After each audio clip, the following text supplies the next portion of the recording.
Go ahead, please.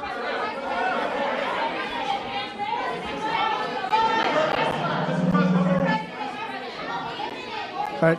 Brian, yeah, please. Yes, sir. I have some very close friends who run some of the largest auto dealerships in Southern California.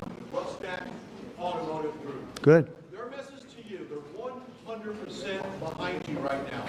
They know they're going through some soft sales period. It's true. They're in it for the long haul. What's your message to thousands of auto dealerships across this country that are kind of navigating through this tariff?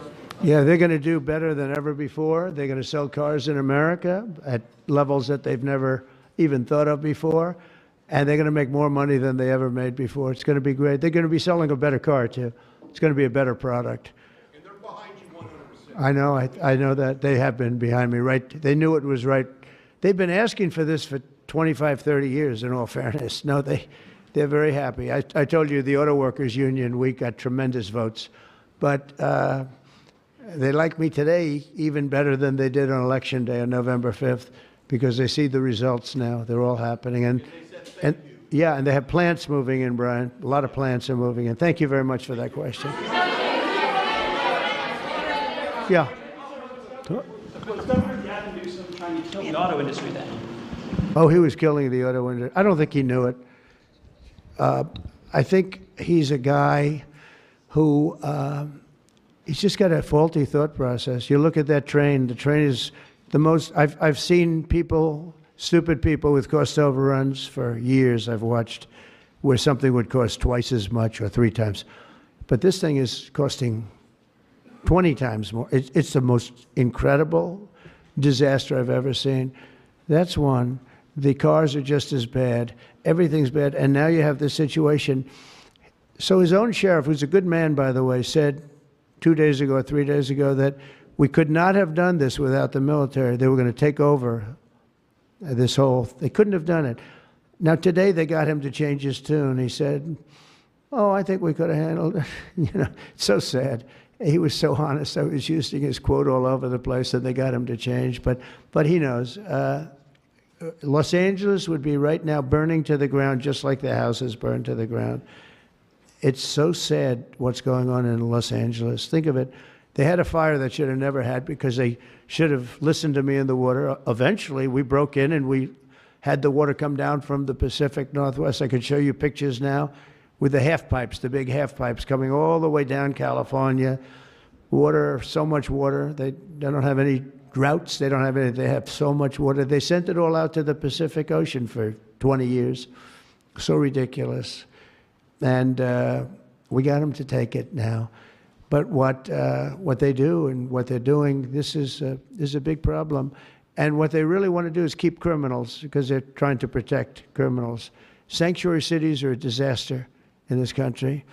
And most of the voters don't want them. Politicians like them for whatever reason, but I think the politicians are wrong. That's why we won in such a convincing fashion. We won all 7 swing states. We won by millions of votes. We won 2,750 districts as opposed to 505. That's why when you look at the map, it's almost all red. It's got 2 little blue stripes on each side of it. It's almost all red.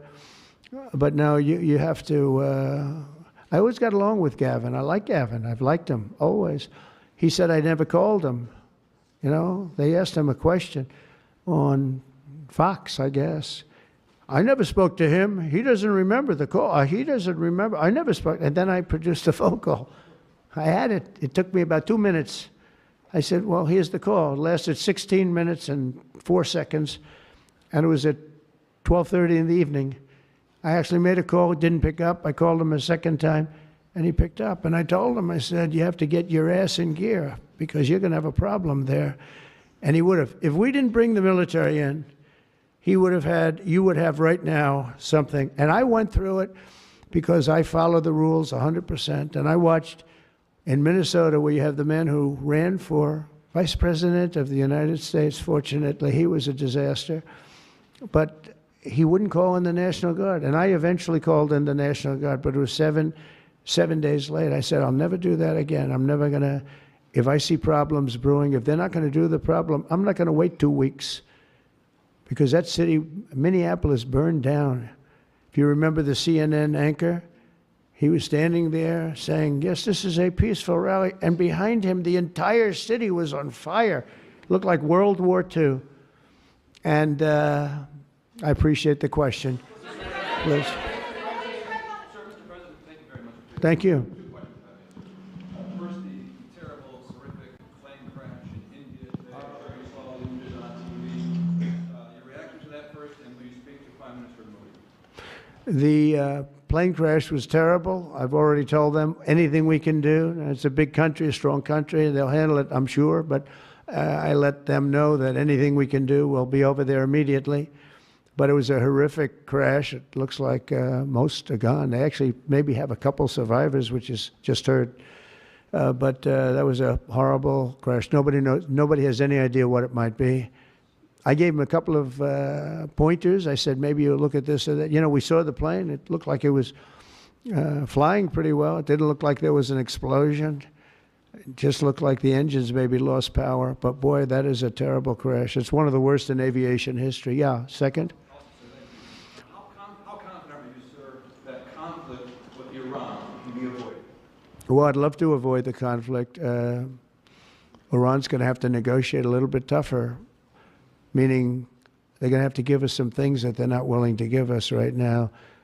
I'm the last person. I've kept us out of wars. We defeated ISIS completely, 100%, and I haven't had it's peace through strength. I believe in peace through strength. We're the greatest military in the world. I rebuilt the military, as you remember, for 4 years. I rebuilt the military, and then we gave a chunk of it away, but it was still peanuts. It was a lot, but it was peanuts compared to what we rebuilt. Gave it to Afghanistan, one of the most embarrassing moments in the history of our country with the whole withdrawal, the way they withdrew. Was very embarrassing, but we rebuilt the military. We have the greatest, strongest military. We defeated ISIS. We defeated ISIS.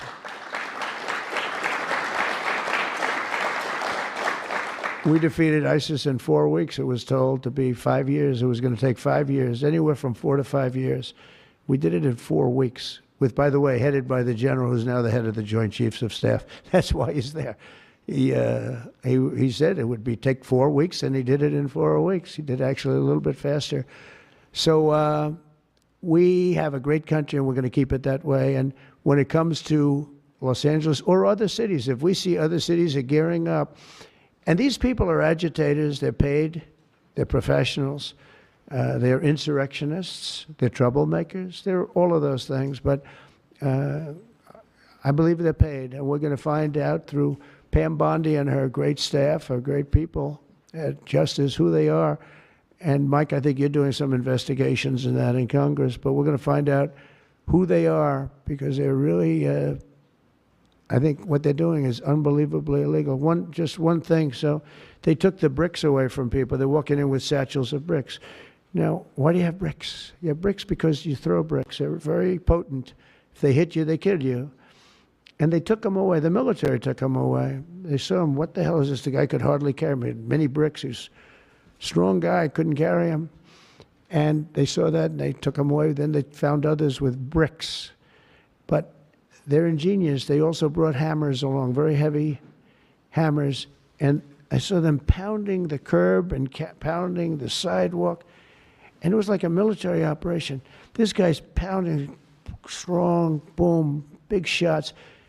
And it was breaking up granite, the granite curbs. And the granite was breaking up, and the concrete was breaking up. And there was lines of people standing there, and they're handing him. And then he stopped handing them. They just went down and picked him up. It was so professional. I said, that's a professional organization. This is not like people at random. This guy's breaking up because they couldn't use the bricks. So who would think of this even? Did a lot of damage. A lot of curbs are broken. A lot of sidewalks broken. But I never saw that before. That's one I haven't seen. I thought I saw it all. And they have it on tape. And with that, people get killed. You know, they go to the bridges and they drop the concrete off the top of the bridge with a car coming along at 70 miles an hour, and the person dies. And we had a lot of car problems. You saw that. They were all over the road. They were littered all over the road, where the cars got stopped by concrete going through the front windshield. Now, these are bad people. If we didn't go, Los Angeles right now would be on fire. It would be a disaster. and we stopped it. And last night was very good. Nobody showed up. You know why they didn't show up? Because we were there. If it was just the police, because the police are great. I know those police, they're great, but they're told not to do anything. They're not allowed to act. Thank you.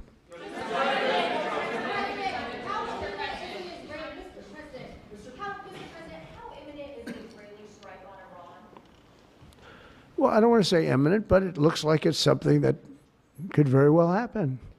Look, it's very simple, not complicated. Iran cannot have a nuclear weapon. Other than that, I want them to be successful. I want them to be tremendous. We'll help them be successful. We'll trade with them. We'll do whatever is necessary. You know, I stopped a war between India and Pakistan.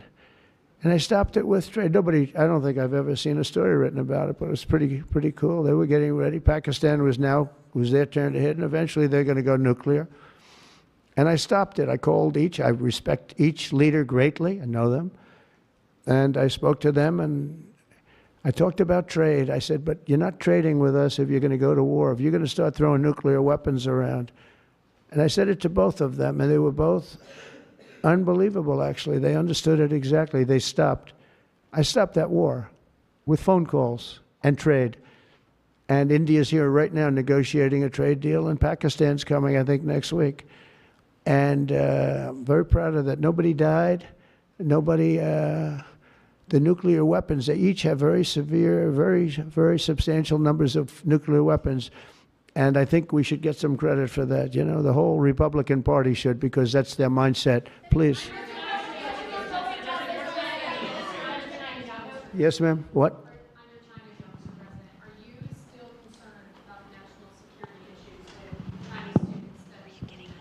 Look, I've always been in favor of students coming in from other countries. That includes China. And we have 500,000 Chinese students coming in. I've always been in favor of it. Does it mean that you have to watch people? Yeah, you have to watch students, but you have to watch other people also. I've always been strongly in favor of it. I think it's a great thing. It's also, it's good for our schools. It's good for, I think it's good for our country. I'm also in favor of having them stay. I've been in favor of letting them stay. If you get educated for 4 years, you're willing to get educated for 4 years. I like people being able to stay. You know, they have some great students. You have some, yeah, these are Republicans clapping, you know, because a lot of Republicans don't like that idea. I happen to like it. I'm a real Republican, believe it or not. But I like the idea. They go 4 years.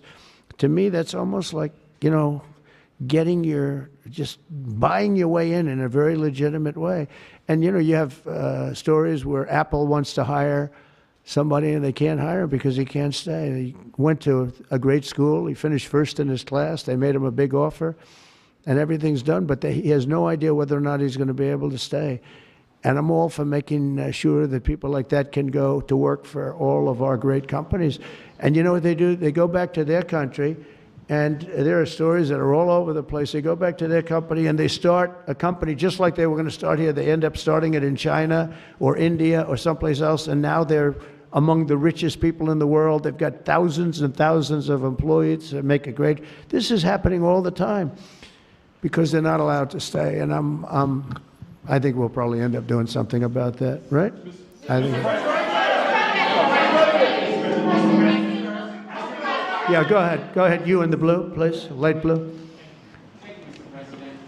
How close are you to step back on between Ukraine and Russia? We see a very bad escalation. Are you going to leave it in the hands of the Europeans? I'm very close to the situation. I'm very disappointed in Russia, but I'm disappointed in Ukraine also because I think deals could have been made. And, you know, we're losing 5,000, 6,000 people a week, soldiers mostly, but also people living in towns because they're getting hit by missiles again. How'd you like to live in a building and you think a missile has a good chance of hitting your building during the evening? It's horrible. Must be horrible to live like that. But, I mean, we'll get it, but it's, I'm disappointed that it's not done. We did great with India and Pakistan. We did very good with Israel. I thought, look, October 7th was a disaster. People forget, you know, they like to forget. That was a horrible thing. But, you know, none of these things would have happened if I were president.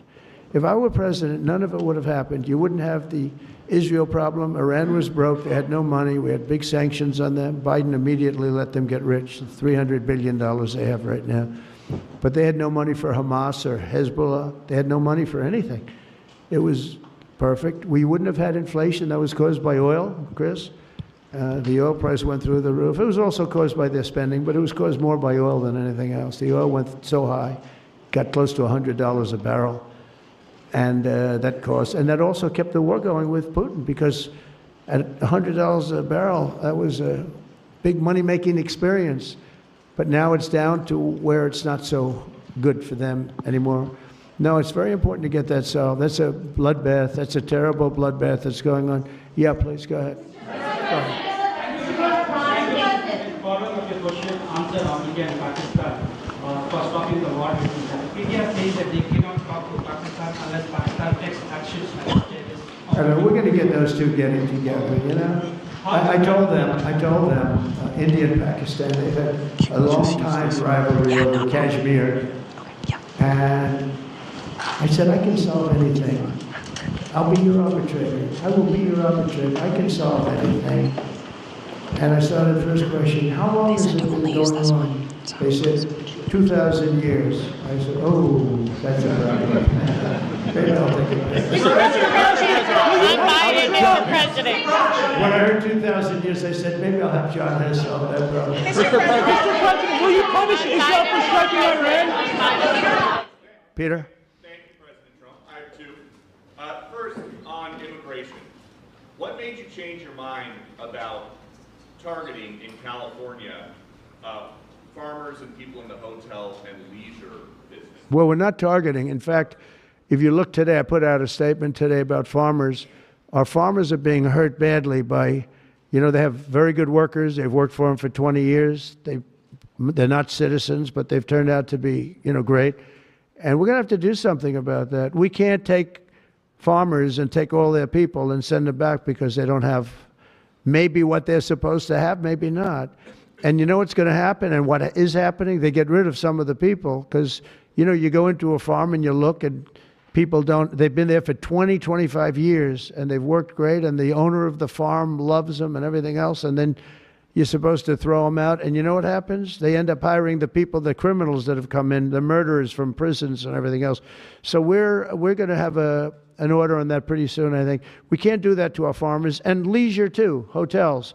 We're going to have to use a lot of common sense on that. And my other question about the Middle East. As the Israelis apparently gear up for some kind of an attack, a possible attack on Iran, are you trying to talk Netanyahu out of doing that? Or are you so against Iran having a nuclear weapon that you're okay, he does his thing because it is not an American war? Yeah, it's a very fair question. Look, I want to have an agreement with Iran. We're fairly close to an agreement. We are fairly close to a pretty good agreement. It's got to be better than pretty good, though, but it's got to be, I'd much prefer an agreement. As long as I think there is an agreement, I don't want them going in because I think that would blow it. Might help it, actually, but it also could blow it. But we've had very good discussions with Iran. Whether or not we get there, I can't tell you, but it'll happen soon. I say this, Peter, very strongly. They can't have, whether it's going in or not going in, they can't have a nuclear weapon. I'd prefer the more friendly path. And can you tell us what the Israelis told you that made you start to evacuate the dependents of servicemen and women who are stationed in the Middle East? They didn't tell me anything, but I said, look, there's a chance of massive conflict. We have a lot of American people in this area, and I said, we got to tell them to get out because something could happen soon. And I don't want to be the one that didn't give any warning and missiles are flying into their buildings. It's possible. So I had to do it. You know, I had the choice. Do I do it or not? Doing it has its downside, but it also has its upside. Like, you're going to save a lot of lives if it should happen. Hopefully that doesn't happen. Right? Thank you.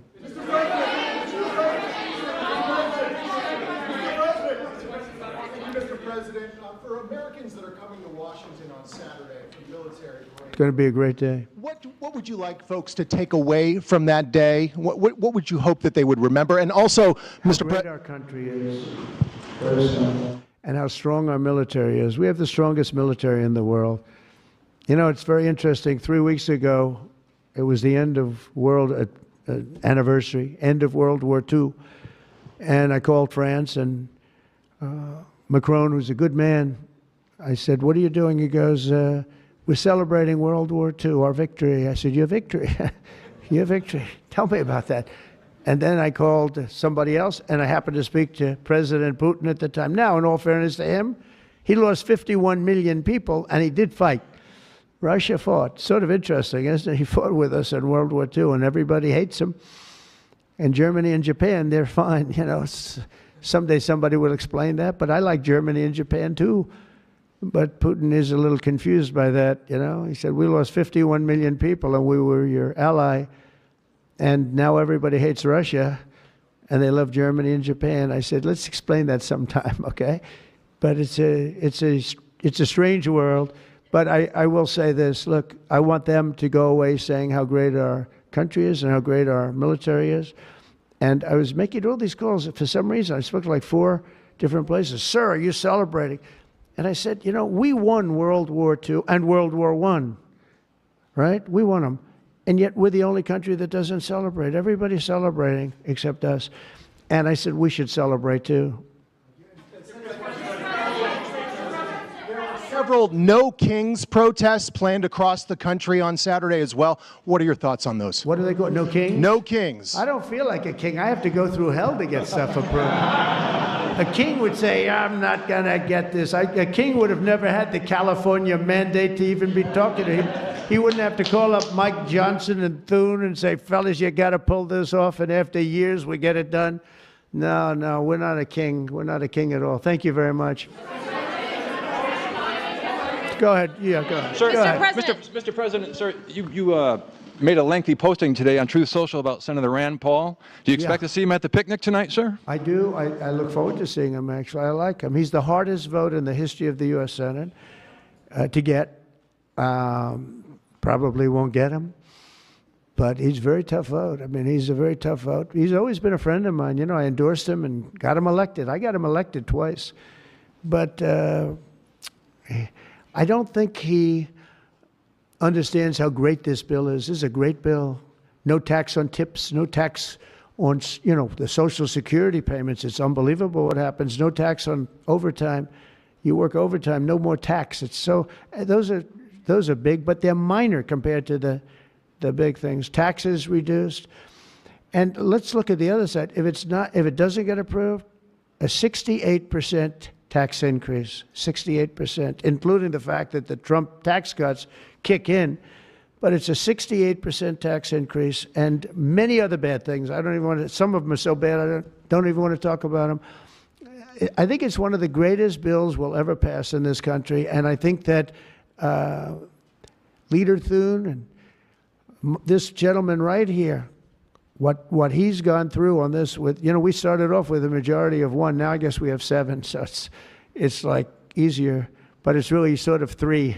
It's 7, but it really equates to 3, right?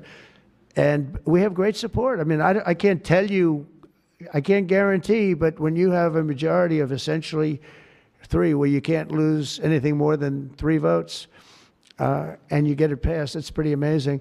And I think it's going to haunt the Democrats because most of the bill is common sense. It's tax cuts, it's border wall funding, it's military funding properly spent.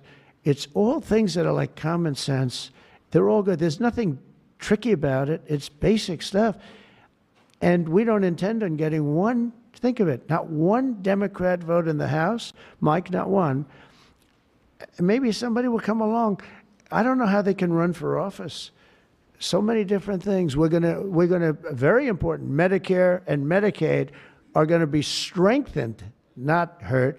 You know, they're using fake narrative. Oh, no, they're gonna be strengthened. We're gonna strengthen them. They're gonna destroy them because under their policies, Medicare and Medicaid go away. Senate, the House, the whole thing, it's incredible. I was gonna sign a executive order and give it a shot. But the one good thing with this, number one, it holds up forever. And number two, unless somebody votes it out, they'll never do that. And It's just so much better, huh? It's so much better. That's so great. Very proud of you.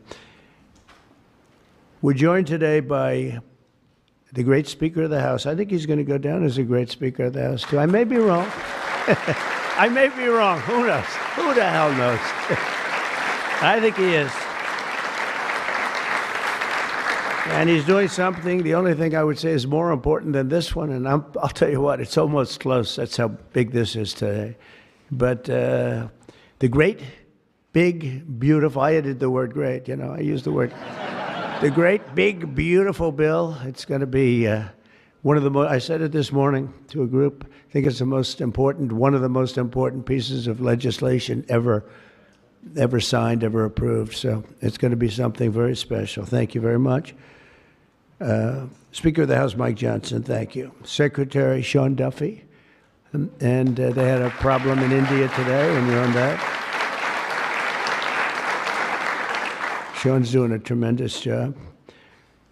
Secretary Chris Wright, everybody said you'd never be able to get him. He's the most talented man, they say, in the oil and gas industry. I'll let you know in about 2 years if that's true.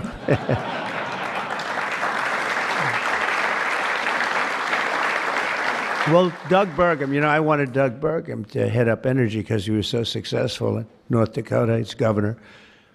And he said, sir, there's one person who's much better than me. I said, who? They said, Chris Wright. I said, who the hell is Chris Wright? I had no idea. Now everyone knows Chris Wright. He's going to be more famous than me.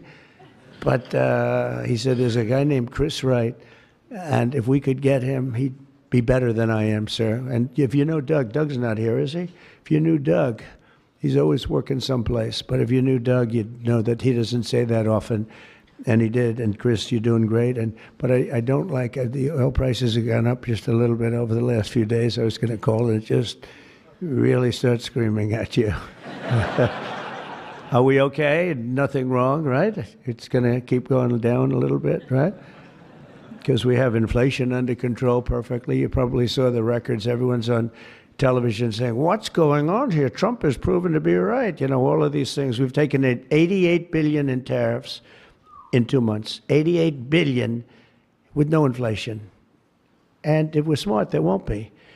Now, we'd like to get this guy to lower interest rates because, if he doesn't, we have to pay. We have a lot of short-term debt. Obama gave it to us originally, and Biden carried it on. They like short-term. I like long-term cheap debt. But a lot of the debt comes through because Biden, he didn't do it. I'm sure he didn't know anything about it. But somebody approved short-term debt. It's all over the place. And it comes due starting very soon. And if we would lower the interest rates by 1 point, we'd pay about 1 point less. That's $300 billion a year. Can you believe it? 1 point. If he'd lower it by 2 points, we'd pay $600 billion a year less. That's for years, 10 years, 12 years, whatever we make it. But we can't get this guy to do it. And the fake news is saying, if you fired him, it would be so bad. It would be so bad. I don't know why it would be so bad, but I'm not going to fire him. I just want him to, we call him Too Late, right? Too Late is his nickname, like Too Tall Jones. He was too tall, T-O-O. And I just say this because we want to get rid of inflation, and we have. But we're going to be paying more for debt. And all he has to do is lower it. Europe's done 10 lowerings. We've done none. And nobody understands it. Actually, today when the numbers came out, they were so good. You saw yesterday's numbers, incredible. No inflation. Today's numbers.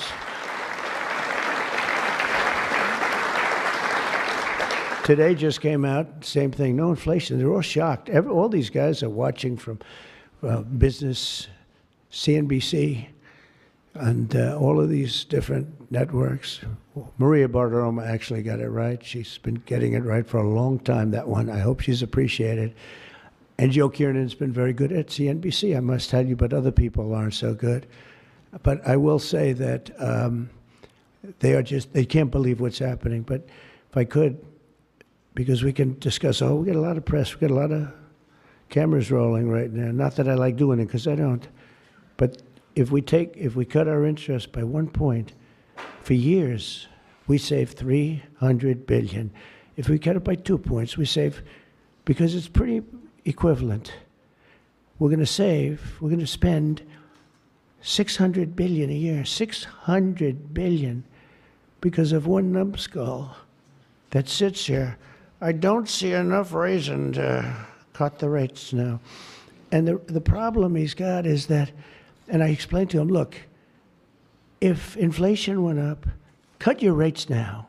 There's no inflation. We got it down. We got prices down. We got gasoline down. And you'll keep it going down. And but gasoline's down. We drill, it's drill, baby, drill. That's why it's going down. But we're all that. But think of it. I said to him, he was in my office a couple of days ago. I said, if you think there's inflation, let's find out. Because I think we're going to keep it down. I think gasoline's going to be so far down. Oil, energy, it's so much energy. We have so much energy, we don't know what to do with it. But let's say there was inflation in a year from now. Raise your rates. I don't mind. Raise your rates. I'm all for it. I'll be calling you. He'll be too late for that too. But raise your rates. You don't have to keep them up here. If it's going to go up, I'm okay with you raising, but it's down. And we're going out to financing. And I may have to force something. Somebody said, who's the genius that thought of that? I said, it's me. Unlike Biden, I stay awake at night thinking about how to save our country. He was much better at sleeping than me. He could sleep on a beach. He could sleep on a beach with cameras rolling. I can't do that. But I had an idea. I gave it. They said, we'll go short term for a year. Let this guy get out of office. Somebody will come in, cut it a couple of points, and we'll save ourselves $7, $8, maybe even $900 billion a year. What is he doing? Why doesn't he lower these rates? And with that, we'll get on to the California standard, which is a disaster, okay? So, Chris Wright, you're going to get the numbers down. Thank you very much. Lee Zeldin, one of the most important men in this room. He's the man. I get nervous when I talk to him. He's doing a great job. Nuclear, I say, okay, you can take 2 weeks for that approval. It used to take 20 years, then they wouldn't approve it. Now I say, Lee, nuclear, I'll give you 2 weeks for an approval. A coal-fired plant, you only get a couple of days. And oil and gas will give you a week, okay? Something like that. But he's doing it so fast, and we have so many plants being built right now. It's so beautiful to see.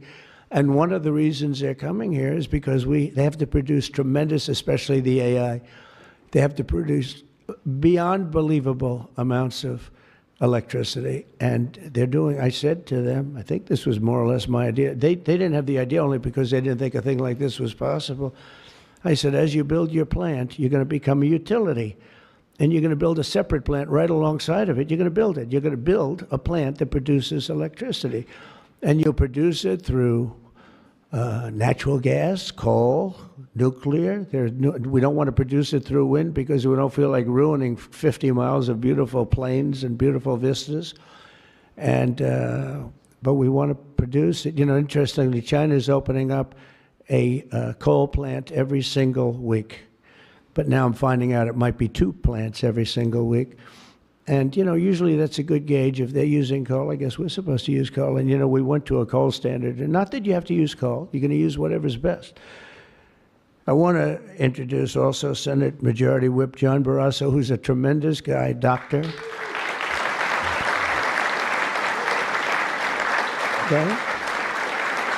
And he is a tremendous guy, tremendously talented doctor. When I have a medical situation for the country, for myself, I haven't used him, but I might have to. Maybe I'll do that. If it's serious enough, I think I'd probably do that. But he's a tremendously talented gentleman who happens to be a senator and one that's very respected.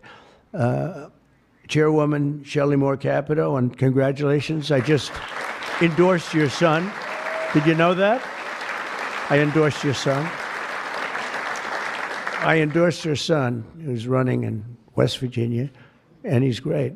In fact, he's all Trump all the time. I think much more so than you, actually, if you want. You were his largest impediment. No, I'm only kidding. He's all Trump all the time, and he's going to win big, and so congratulate him, okay? He's really been fantastic. So many people have told me. Thank you. And House Majority Leader Steve Scalise, who's a brave man. He went through hell. Steve went through hell.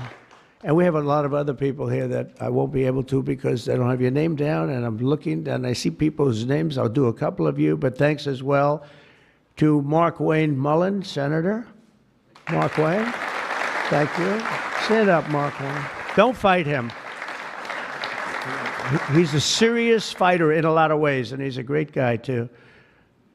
Thank you, Mark Wayne. Deb Fisher. Deb? Thank you, Deb. Good. Pete Ricketts, who's going to do very well in the upcoming election. Thank you. Thank you, Pete. John Husted, who's really moving along in Ohio. John, good luck. You're going to do well. All endorsed people. John Curtis, who's doing terrifically. John, thank you. Good job. They all say excellent. What can I tell you? Good job. And Bernie Moreno, who won a race that was not winnable. They all said it's not winnable. He won in Ohio. They said, you can't win that race. It's a waste of time. You're just wasting your time. Right, Bernie? Wasn't a waste of time, was it? Huh? And he won by like 5 points, too. Won by a lot. Along with Representatives Kevin Kiley, Vince Fong, Jay Obernolte, Doug Lamaffa, Darrell Issa. Where's Darrell? I haven't seen you in such a long time. Look at you. How good you look, huh? Good when you have those big margins. It's easier.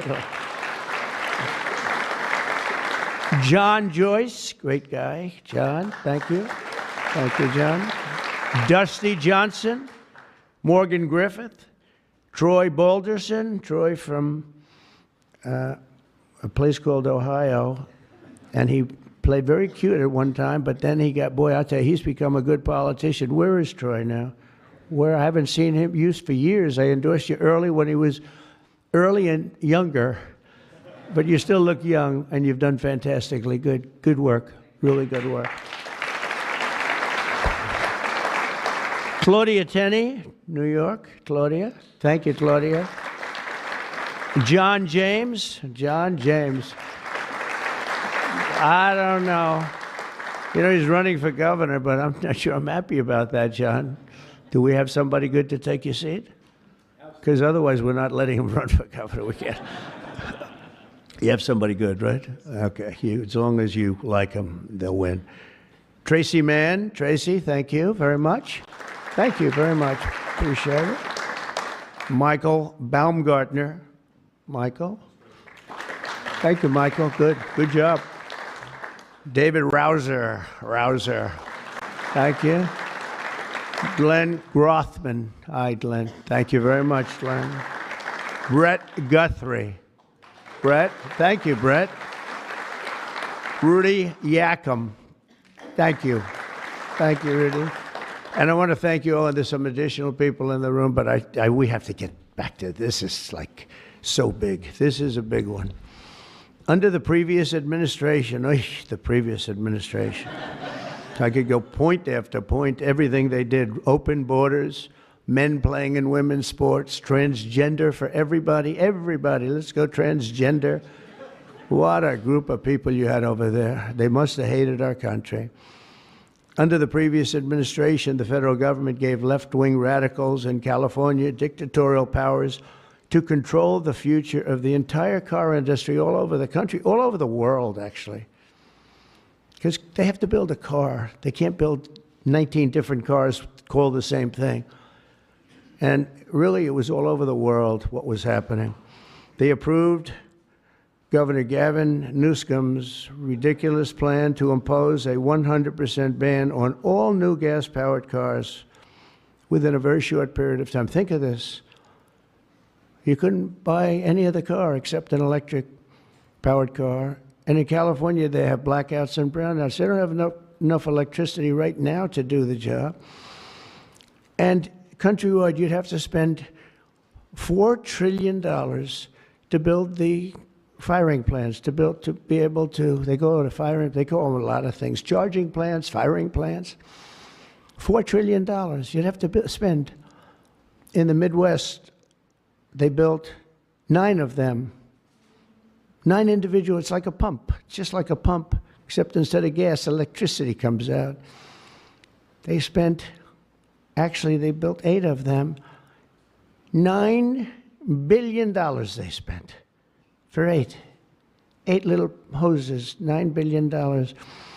Now, I'm sure they could have done it for about, 1/1000th of that, but even if they did, it's unaffordable. They approved Governor Gavin's ridiculous, is so ridiculous. By the way, if I didn't bring the military in, Los Angeles would be burning down right now. It'd be burning just like his damn houses burned down because he didn't have the water that he should have had. He had so much water. They have so much water. We had to send in the military to free up the water. And we did that right after the fires. We told them to do it in the first term. But just like that ridiculous plan, this is a plan to ban, think of it, a plan to ban 100, and they call it the 100% ban on all new gas-powered cars and abolish 75% of the gas-powered trucks. 75%. The trucking industry saw me. They said, sir, it doesn't work. Number one, the trucks are so heavy. They're 2.5 times heavier than a diesel-powered truck. So one of the big truckers owns 28,000 trucks, big company, tremendous company. He said, I go out of business immediately. I'm not going to play games. I mean, he said, did you explain these things to the government officials? Like the truck weighs 2.5 times more than a regular truck, a gasoline-powered diesel. And he said, based on that, we have to rebuild every bridge in the United States of America because it wasn't designed to hold cars and trucks that heavy because the batteries are very heavy. They're, probably lead. But they have a lot of things in those batteries that weigh a lot. But it's 2.5 times. It's a simple number, 2.5 times. And if you want to do this, you have to spend trillions and trillions of dollars on rebuilding every bridge in the United States, and I guess throughout the world, because they do follow us. And the big rig buses and even cement trucks, they want to abolish certain categories of truck, but they want to go 75% of all of these trucks have to be abolished almost immediately. I mean, the time is just crazy. And they don't go far. Another little problem. With a tank of diesel, you can go from New York to Los Angeles if you want to go to Los Angeles right now. But New York to Los Angeles, and you can go back a little bit. With the electric truck, you'll stop approximately 6 times. Enjoy your stop. And the truckers saw me, and I said, did you just explain this? Because this is like, if you explain it, if a person's reasonable for that, he said, we explained it, they didn't care. They said, we're going all electric.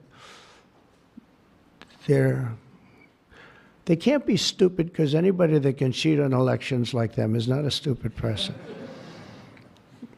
But they must hate our country. But I said to this big trucker, he said, sir, I've been buying trucks my whole damn life. He's a rough guy, smart guy. He said, I got thousands of them. I've been buying them for 50 years, and every single year they got better. They got more efficient, they got bigger, they got stronger. I build apartments in my trucks now for the drivers. I said, what's an apartment? That's on the cab. They put this in. And sir, I know you like luxury, but you wouldn't mind living in one of these. I said, maybe I would, maybe I wouldn't. I mean, it doesn't sound too appealing, but I said, so what's the problem? He said, so I noticed one thing. For 50 years, every single year, one thing happened. They got better. They got stronger. They got more efficient. They got faster. They could carry any load. If we went to this standard, we'd go back beyond 50 years. They wouldn't go as far as a truck from 50 years ago. it would be too heavy and have all the other problems. He said, we'd be going backwards. We'd be taking a trucking industry, would be starting all over. But actually, it would be worse because it was better 50 years ago than. So I said, what are you going to do if I don't win this election? This was before the election. He said, you don't win the election, I'm going to close up my business because I'm not going to lose my. He said, I'm not going to lose my ass. I know exactly what's going to happen. It's going to be a catastrophe. It's the craziest thing I've ever heard. They're making you buy stuff that doesn't work. It's no good. It doesn't work. And I'm all for electric. If you want to buy electric, you can buy electric. Cars are great. If you buy the right ones, cars are great. And you should be given the option, buy the electric car, buy a gasoline-powered car, buy a hybrid. Probably not hydrogen, because hydrogen has a tendency that when it blows up, you're gonzo. It's over. They find you 75 yards down the road, you know.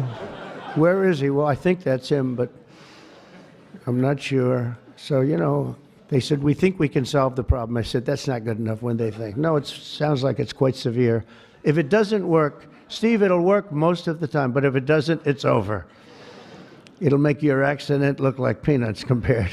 You wouldn't be around, I'll tell you, because it's pretty bad. But some people like it. I don't know. Let's see what happens. But I would say it's off to a bad start. But because of the size of California's population and the fact that 17 other states follow California, that's the problem. 17 other states follow California. They have the most ridiculous laws I've ever seen for a lot of things. This is just cars, and trucks and. They have a lot of them for other things. But we have, it's called the California Car Standards.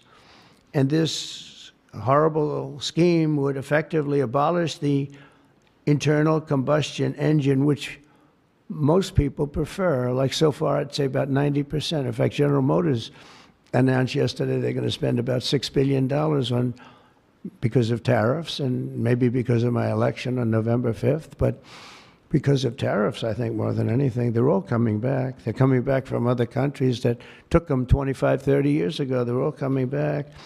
We have now almost $15 trillion. They had almost nothing last year, and the year before, they very, very little. Nobody wanted to be back here. Nobody wanted to come to our country anymore because we were like stupid people. We looked like stupid people. We were laughed at all over the world. Now we're not laughed at anymore, I can tell you that. But they wanted to shatter our domestic supply chains and literally grind civilization to a halt. We would have gone so far back. It's hard to believe, actually. Hard to believe when you don't have enough electricity to give a person a little air conditioning in the summer, and now they want you to take electricity and fire up all these cars. But we're not going to let that happen. Meanwhile, all of the auto jobs would be shipped to China because they're very strong on electric, and it lives off an estimated 200,000 American auto workers would be destroyed. It's one of the reasons I did so well with the United Auto Workers, and now I'm really doing well with them. I did phenomenally with them. No Republican ever got any numbers like I got. In the Teamsters too. Sean O'Brien, the head of the Teamsters, these guys, they like Trump because I produce jobs. They know that. Everybody knew that the auto workers knew better than anybody how good the tariffs were. And the head of the auto breakers, I don't know him at all, but he didn't like me at all. Now he's going around saying, this guy's unbelievable. He was very nice to me the last few months. During the campaign, no, but if I've proven, I've proven it. I've done what I said I was going to do, and we've brought back tremendous numbers of jobs. And you're having auto plants built all over the country, all over. There's never seen anything like that. They're leaving from Mexico. They're leaving from Canada. They're leaving from other parts of the world. If they want a Mercedes-Benz, you're going to have it made here. It's okay to have a Mercedes, but they're going to make it here. Otherwise, they're going to pay a very big tariff. They already are. That's one of the reasons we have $88 billion. It's a lot of money. But that's peanuts compared to what we're going to be making in another few months. They haven't even kicked in yet. But we're not going to let any of these bad things happen, these stupid projections that I've been reading about for the last 6 months. I think these people are either corrupt or really dumb. And they're supposed to be economists. And the campaign, I promised to end this disaster, and today our Republican majorities in Congress have delivered. And I don't know, I can't imagine. It's so obvious. It's so good. Did we get any Democrat votes? Did we get one? Two? Who? 35. I think that's great. You know, I think that's great. You got 35 Democrats. I think that's great. That, as far as I'm concerned, one in the Senate. On something that's so good. But who is the one? Well, I shouldn't have asked. I congratulate her. I don't care. I think it's great. It's very interesting. Why did I ask that question, Mr. Speaker? But in a few moments, I'll sign 3 pieces of legislation that will kill, totally kill. You can't do anything about it. They can't take us to court. They can't do any of the things they can do with the executive orders. And it's permanent. I'll sign 3 pieces of legislation that will kill the California mandates forever, and they're never coming back. Now, the auto companies are the most happy because now they're going to be designing and building one auto. It will be much cheaper. It's a much less expensive. They were showing me, one of the most respected people was showing me that to save a little, like a half a glass of fuel, cost them thousands of dollars with new computers and stop it. The engine has to stop and then turn on and blah, blah, blah. And I said, does it work as well? No, it's terrible. It's terrible. And that's to save a little bit of fuel, this much fuel that Chris Wright can produce with one extra little oil well someplace, right? One little, a small one, a very small one. But think of it. Your cars are going to cost you $3,000, $4,000 less, and you're going to have what you want. And again, you can get any car you want. You can get electric. A lot of people love the electric. They like Tesla. So do I, in all fairness. I like Tesla. And I like others too. But I also like combustion engines. And there are reasons for a lot of things. When I was in Iowa, we had an unbelievable victory, if you remember. Remember? That was nice. You won by like so much. Nobody even talked about anything else. But that was a great victory. But it was unbelievably cold that night. And I was going to watch my victory in the area where I was going to make a speech. And the whole place was littered with cars. I said, what happened? They were electric cars, and they don't work in cold. I said, I didn't know that. And they don't work in extreme heat either. Other than that, they're wonderful. But no, but if you're in a cold climate, how do you do that? But they're electric cars, and I noticed that, and then I didn't pay much attention because we won by about 65 points. So I was more interested in that. But I do remember that scene. I said, what the hell is going on over here? This historic action will also help us reduce inflation and bring down the price of automobiles and electricity very, very substantially. We're building massive electricity right now. It's already started because of that guy right there, Lee Zeldin. By far the most important man in the room, Mr. Speaker. Stand up, Lee.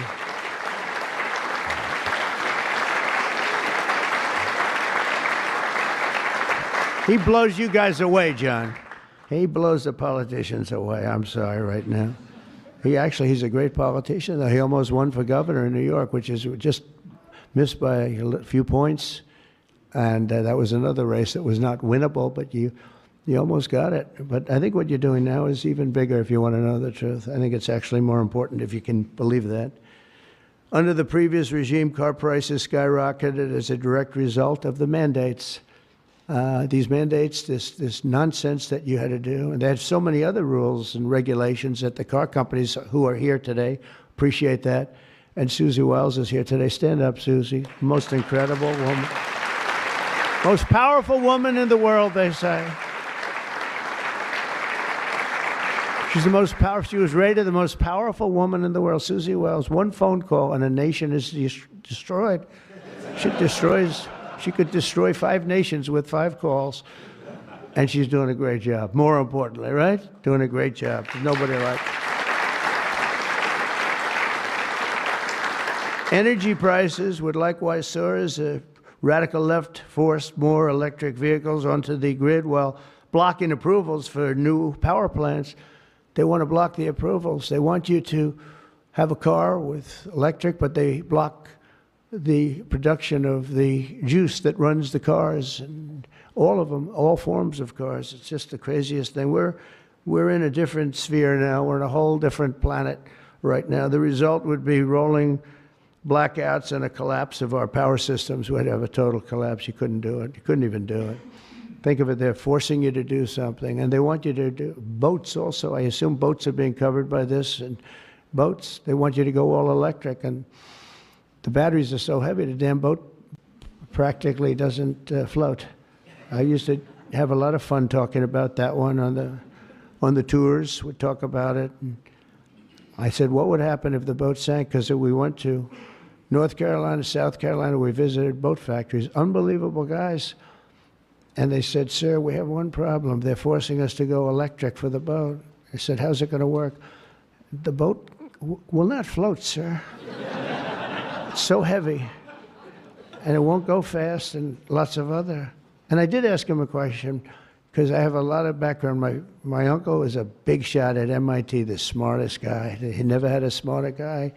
And I guess I have a little of that. My first question was, what would happen if the boat sank? Do you get electrocuted? Remember I said that? And I used to be decimated by these people back here, right? I used to be decimated. They'd say, what kind of a crazy question is that? So I'm actually serious. What happens if you're in an electric boat and the boat is going down? You're in trouble, Susie. And I used to say, remember, oh, I'd get decimated. The audience loved it, but the press would laugh at it. I said, so if I have my choice of going down or jumping 5 or 6 yards away from the boat, but there's a shark there, what do I do?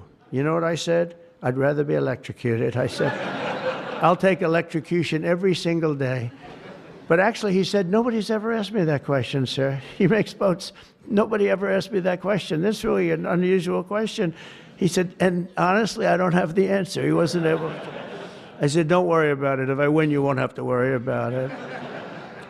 But today we're saving California, and we're saving our entire country from a disaster. Your cars are going to be thousands of dollars less money.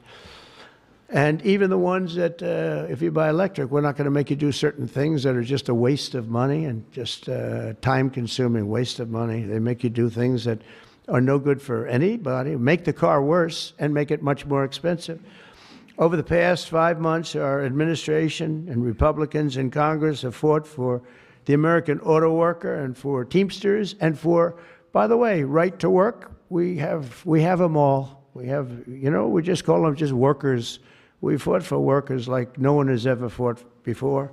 I understand that. It's why we won. We won with workers. We won with young people. I just saw with TikTok, I was #1 on TikTok in its history. Can you believe that? So I guess I like TikTok. That's why they're saying, are you saving? And we probably will save TikTok, actually.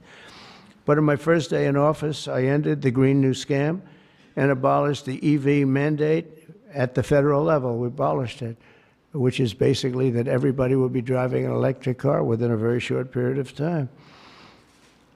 Now I know why Elon doesn't like me so much, which he does, actually. He does. And he never had a problem. It's very interesting. This is not something new. This has been there from day one, Speaker, right? We're going to abolish the EV mandate. And Elon still endorsed me because, honestly, he never, ever spoke to me about that. And I used to say, I'm amazed that he's endorsing me because that can't be good for him. I'm abolishing the EV mandate. And I once asked him about it. You never talked to me about that. He said, well, as long as it's happening to everybody, I'll be able to compete. It was a very interesting answer. I thought it was a very honest answer, to be honest with you. And I talked about it, that incredible, you would have thought he would have been, from day one, you got to make sure you don't do the EV mandate, the abolishing, and never did. Very honest in that sense. And he did say to me, I actually asked him because it was like really strange how I'm with him. He's very, a friend of mine, and he makes electric cars, and we're saying you're not going to be able to make electric cars, or you're not going to be forced to make all of those cars. You can make them, but it'll be by the market, judged by the market. And that's what he said. He said, as long as I'm on the same plane as everybody else, we're going to do good. We make a better product. I said, that's very cool. It's very cool. That was my answer. After that, he got a little bit strange, but I don't know why, over much smaller things than that. As part of the one big, beautiful bill, we'll also further